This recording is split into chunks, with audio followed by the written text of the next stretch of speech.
I think if you've come here tonight, you are someone who understands that the political and social fervor of this last week of Jesus' life has slowed to a most intimate pace in the gospel tonight. And as we step into the scene of the gospel, we've already had a foot washing in chapter 12. On Saturday, the day before Jesus rode that donkey past the eastern gates of Jerusalem, and 6 days before we find him now, a dinner was given in his honor in Bethany. And it was Mary, whom many scholars suspect now that this Mary was actually Mary Magdalene. It was Mary who broke a very expensive jar of perfume and poured it on his feet, wiping these feet with her hair. With her hair. The whole house was full of the scent of it, the story says. While the disciples were thinking about money and power and regime change, and who would sit on his right and who would be on his left, and what color their robes might be, she anointed him. She knew. She was paying attention to him, to what he knew. This special dinner in Bethany, roughly 1.5 miles from the east side of Jerusalem, on the southeastern slope of the Mount of Olives, was the first time someone was aware that they would not have him much longer, not have his body. So much tenderness in this scene. It's a deep embodied intimacy. While the disciples were in their heads assessing value and impact and thinking about crowns and kingdoms, unable to read the room or track what really mattered, because maybe they don't live in their bodies in the way that a woman does every day. She knew, and Jesus knew. You will not always have me, he said. So I want you all tonight to remember the last time you were with someone for the last time. Saying goodbye at an airport or the end of a holiday. Maybe some of you have had the privilege and the gift of being at someone's bedside in the moments before they died. Touching a beloved one last time before they die. Every time I leave my sister at the airport, we hug each other so tight and one or both of us cries. We say, I love you so much, and we give each other a hard stare right in the eyes, and we hug again. It's not enough, and it's the best we can do. We will talk on the phone, but not much because we're super busy, and my sister is an introvert, and she has little kids. We wish we lived closer.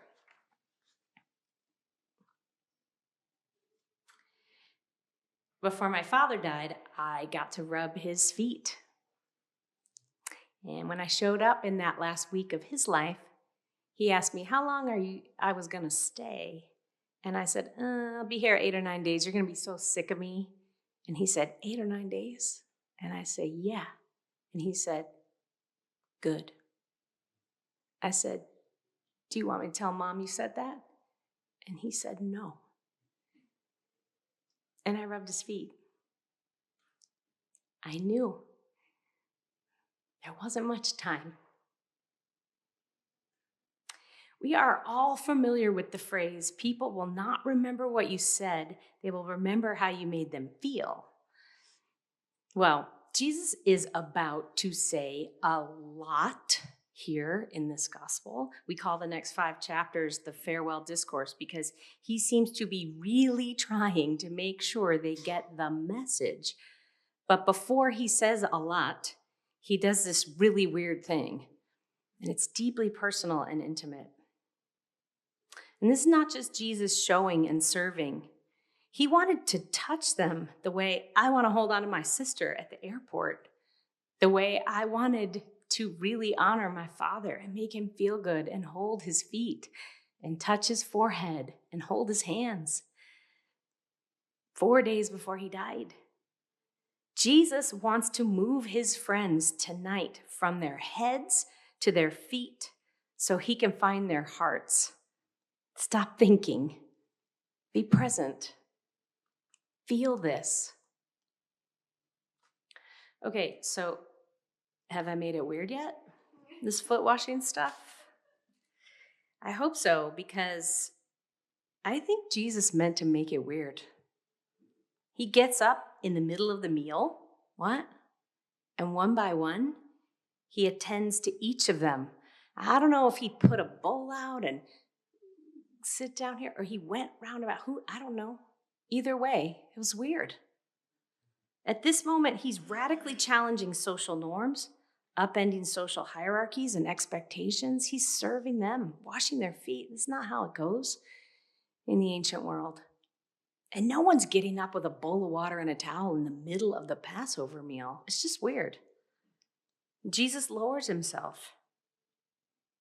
Imagine it. Washing feet, it's a deeply personal and intimate act. And as the dirt falls away, Jesus wipes their feet clean with a towel. So how did they receive this? Which one of them resisted? Felt uncomfortable the whole time, sitting there, anxious breathing until it was over? Which one of them had to go first? Which one could not get out of his head? Missed the whole thing? Which one was thinking, and then finally dropped all the tension and let himself feel his teacher rubbing his feet clean? Ah. Which one of them loved it and wanted it to go on longer? Which one pulled his feet out a little too quickly from the towel and moved on, not wanting to take too long or be a bother? There's 12 of us. Which one just wanted to leave his feet in the water and sit there and be still? Which one are you? Jesus makes it weird on purpose. He does not want them to forget. He wants to strengthen their bonds to him and to each other before they experience a ripping series of traumatic events that will strip them of all ideas about what they thought they were doing when they chose to follow Jesus, and will destroy their sense of who they think they are. They aren't the ambassadors of a new kingship, dressed in robes and sitting on his right and his left, sticking a finger in the eye of the Roman Empire and laughing while Rome trembles and falls under Jesus' cleverness, his power, his unshakable alignment with God.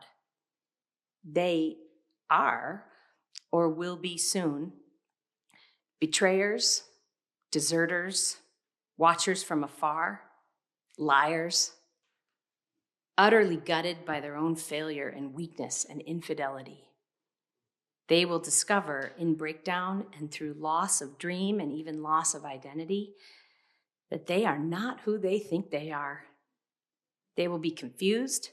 They will find themselves terrified, maybe even hopeless, as they watch the machine of the state crush yet another revolutionary Jewish teacher. And they will go into shock, experiencing this as deeply traumatizing. And we use the word trauma a lot these days. It's kind of a cultural buzzword, unfortunately. Is everybody traumatized? Trauma is a deeply distressing experience that overwhelms an individual's ability to cope, leaving lasting negative impacts on mental, physical, or emotional functioning. It can be a physical injury or wound, or more commonly, a psychological response to threatening events, challenging a person's sense of safety, their sense of how the world works, their sense of self. In her book, Unbroken, the author, Mary Catherine McDonald, refers to the unbearability of trauma. We don't get to say that anything difficult is traumatic. She says that trauma is an unbearable relational experience that lacks a relational home. It's an unbearable relational experience that lacks a relational home. We are about to be so far from the hosannas of just 5 days ago.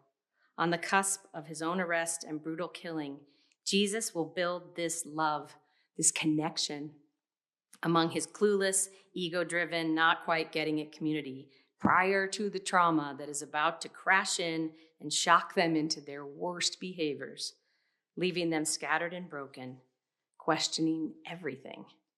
He knows that words will not be enough tonight. He draws their attention to their feet. He touches them, he serves them, reinforcing the love among them as community and strengthening their bond to him and to each other. They will need each other. In their shame and fear, they're going to isolate themselves. We do that. They're going to do it. So tonight, while they eat, he holds their feet, pours water on these feet, rubs and cleanses them with tenderness, their tired, dirty feet in his hands. And we know from living our lives and from science that the primary thing that helps us not to develop long-term trauma symptoms in the aftermath of any really hard thing is the community that we have to hold us when we stand in the ashes of it all. Literally, here, after the fires and the pandemic, we all long to hold hands, to hug, to help each other. You remember that? There was nothing to say. There's nothing to say. Jesus tonight is helping them to hold one another for what's coming tomorrow. It will be themselves in community that will hold them from this night forward, not their ideas or their words or their principles or their politics. They will forget this, completely consumed by fear, and then they will remember. They will remember themselves together. That's why Jesus makes it weird. Maundy is a Latin word that means mandate. We're given a mandate tonight, as we are every Holy Thursday, to love one another. We think we do, yeah, we love each other. But then we're asked to wash each other's feet, literally. Okay. What I have been doing in my love is missing something. And it's something like this: simplicity, tenderness, real connection, touching, without words, conditions, or expectations of return. I give you a new commandment, that you love one another. Just as I have loved you, you also should love one another. By this, everyone will know that you are my disciples, if you have love for one another. Eat the bread, drink the wine, hold each other, touch each other, serve each other in love without expectation that your people will return it or even get it. The Irish poet David Whyte says that unrequited love is the love human beings experience most of the time. The very need to be fully requited may be to turn from the possibilities of love itself. Men and women, he says, have always had difficulty with the way a love returned hardly ever resembles a love given. But unrequited love may be the form that love mostly takes. For what affection is ever returned over time in the same measure or quality with which it is given? We seem to have been born into a world where love, Whyte says, except for brilliant, exceptional moments, seems to exist from one side only, ours. And that may be the difficulty and the revelation and the gift, to see love as the ultimate in giving and letting go. And through the doorway of that affection, make the most difficult sacrifice of all: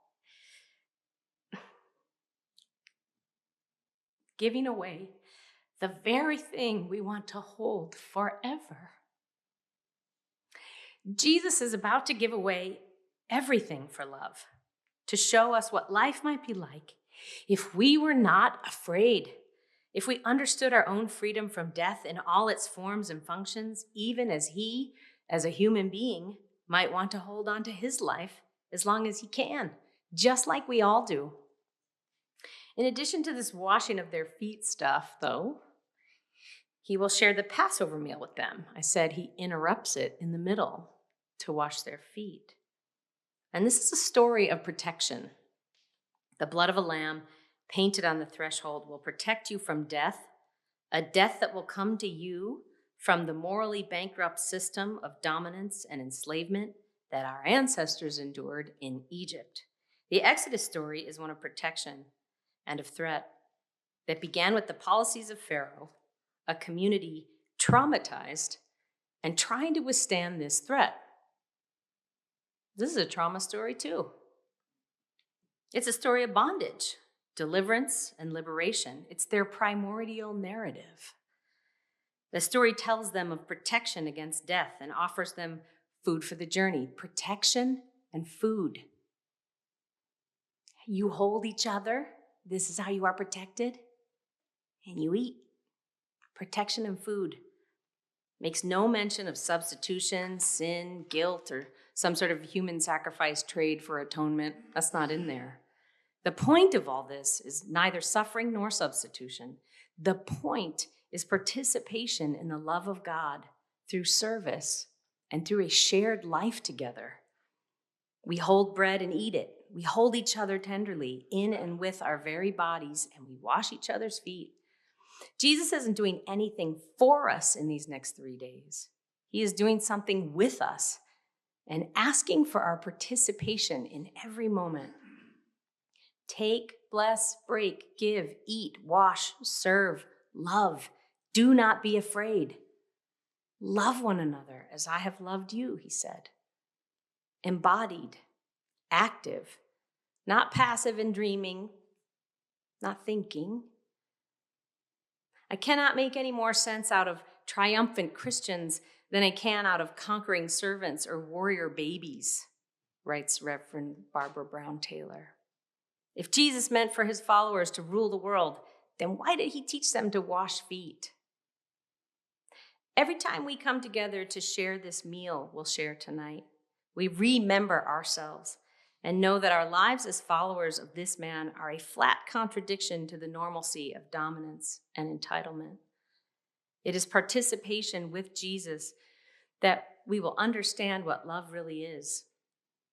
It is by taking off our shoes and baring our tired, twisted feet to one another, to be held in reverence and tenderness, that we will pass through all the separation and death that our culture wants us to believe is real, into a different, resilient, shining new life.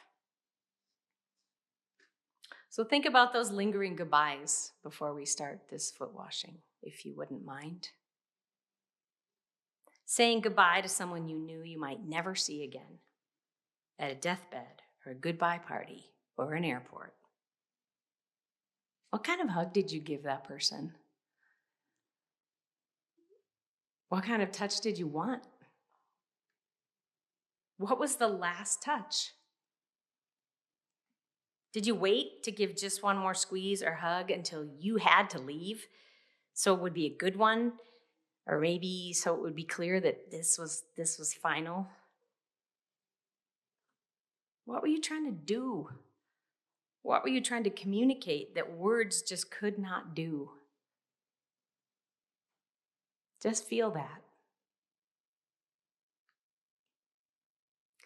Beloveds, let us love one another as Jesus has loved us.